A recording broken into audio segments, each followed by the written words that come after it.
Super লিগের প্রথম দুই ম্যাচে হারের পর অবশেষে জয়ের দেখা পেল প্রাইম ব্যাংক ক্রিকেট ক্লাব। দুই অভিজ্ঞ ব্যাটার তামিম ইকবাল এবং মুশফিকুর রহিমের জোড়া 50-তে গাজী গ্রুপ ক্রিকেটার্সকে হেসে খেলেই হারিয়েছে প্রাইম, তুলে নিয়েছে 7 উইকেটের জয়।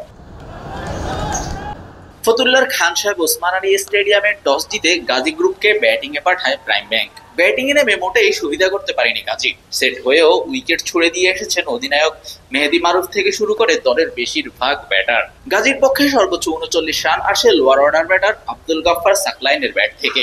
41 ওভার 3 বল খেলে দলটা অল আউট হয় 181 রানে। প্রাইম ব্যাংকের হয়ে সর্বোচ্চ 3টা করে উইকেট নেন পেসার রেজাউর রহমান রাজা এবং হাসান মাহমুদ।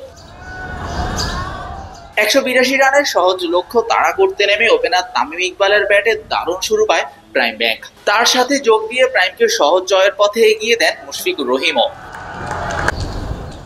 74 বলে 76 রানের ইনিংস খেলার পথে 10টি 4 আর 2টা ছক্কা হাঁকান তামিম। মুশফিকও পিছিয়ে ছিলেন না, 55 বলে অপরাজিত ছিলেন 59 রানে। এবারে ডিপিএল এ 6টা হাফ সেঞ্চুরি করে ম্যাচ সেরা তামিম ইকবাল।